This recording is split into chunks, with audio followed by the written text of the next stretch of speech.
you started out as a YouTuber. I did. And what kind of content did you do when you started it?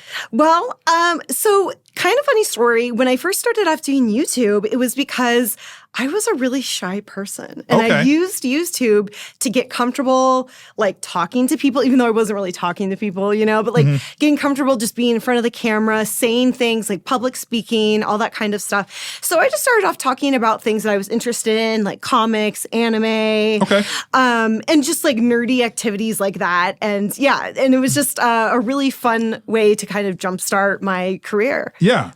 So then at what point did you start to, because when did you start your Bimbo journey? Right. This is a great question because I have like a very non-conventional start and story to this. Because most people who are bimbos already know what that is, are into it, love it, embrace it from day one. Yeah. Me, I actually started off, got my first set of implants because I had very wide set hips and I wanted to have like the Jessica Rabbit hour shape, you know? And goal in life is to look like a sexy cartoon character. I've always wanted to look like one. You know, and it's just been my goal. You got that Hollywood from Cool World going? Exactly, yes. Yeah. Love her. Yeah. So I always wanted to do that. And yeah, so my first goal was like, okay, I'm just going to match my top to my bottom and kind of have more of an hourglass shape, very cute. And then as time went on, I was like, I kind of got a little greedy. I was like, I want more cleavage. I want more. That's what happens. It happens, yeah. But then as I was, you know, doing a little bit more revealing photos on Instagram, like lingerie photos, shoots and stuff like that, I started to get like these comments online saying, oh, you're such a bimbo icon. And I was like, what is that? I've literally never heard of that before. I had no idea. And I thought it was kind of an insult because like I didn't know. And, you know, I think like when you hear terms that you don't know and you don't really know what that means, you have a first like a negative like. Yeah, you think it's in some sort of negative way, pejorative. You're just like, I don't know what that is. That must be negative. I don't like that. I'm not associated with that. No. And eventually I started to keep getting these like more and more comments about being a bimbo. And then I was like, you know what? I'm just going to look at what this is because if I'm being labeled this, I want to make sure that it's something I can approve of or disapprove of. You know, I just need to know. And so I started researching it. I went to Reddit and I went to Tumblr and I was researching their really popular bimbo communities on there. And I noticed that it was so positive and it was so nice and friendly and women were involved with it. And it was all about embracing femininity, which is something I am very passionate about and always have been. I love, you know, embracing all types of fashion, you know, super glam makeup, like anything, you know, crazy hair colors, long nails, the whole thing. You know, that is me. And I didn't know that was associated with this community. And I've also been very upfront and honest with everyone, like, oh, this is what I got my work done. Because I never want to just say like, oh yeah, I just popped out like this. You know, like I'm very open with like being honest and and so for all of these women to be like, hey, this is what I got done and I think I look great. What do you guys think? And I was like, this is so great. And I started to really embrace the community because they were so welcoming and kind and really lifted me up and in a very nice way. So I was like, you know what?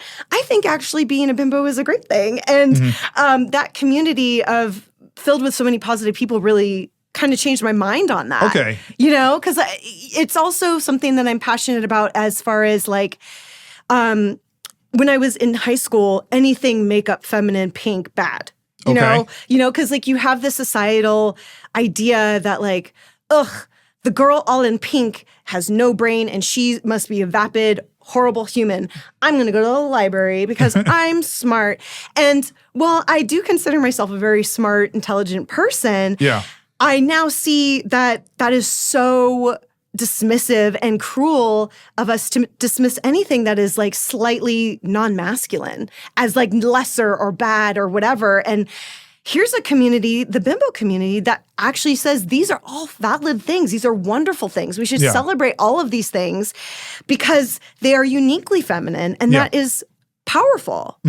So I was like, oh, hell yeah, I'm so for this. Well, I just don't understand how the idea that, you know, you can either be beautiful or you can either be intelligent. I don't know why you can't be both. This idea that women can only be one or the other. Oh, exactly. And the idea that nowadays, because obviously bimbo's usually been a pejorative to women, but how now it seems like the whole culture is around kind of embracing and reclaiming that word so that it's not meant to be a negative thing. It's meant to be a positive thing. Yes. And that you can have, both sides of, you can on the one hand be this, incredibly gorgeous and desirable and maybe hypersexualized woman, but then also be able to have, really in-depth, interesting, intelligent conversations about a lot of different things. Right.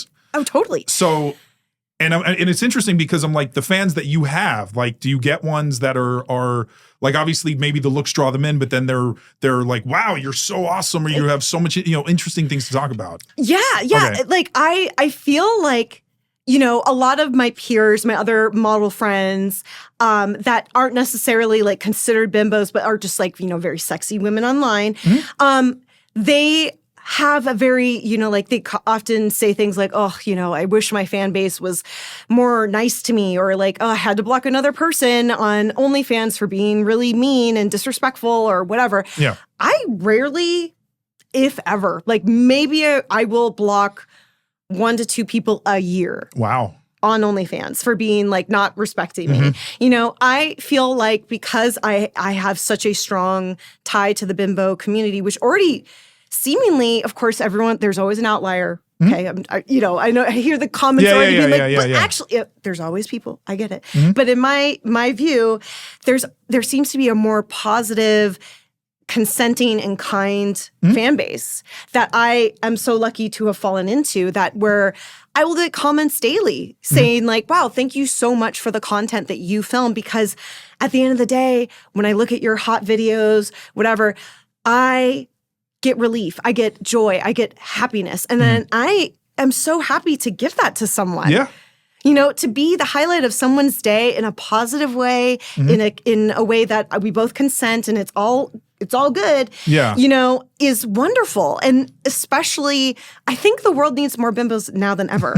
It's a really harsh place out there. Yeah. And I didn't even know the power that I had, that I was bringing happiness, joy, relaxation, peace to someone every Monday night or whatever, and that is powerful, and I'm so happy to do that for some people who don't have a partner or just like a very stressful day of work, Yeah. And, and it's really lovely. It's basically like being a real Barbie. 'Cause like I can have all these jobs, I can have all these opinions, but I'm also going to have the hottest shoes in the block,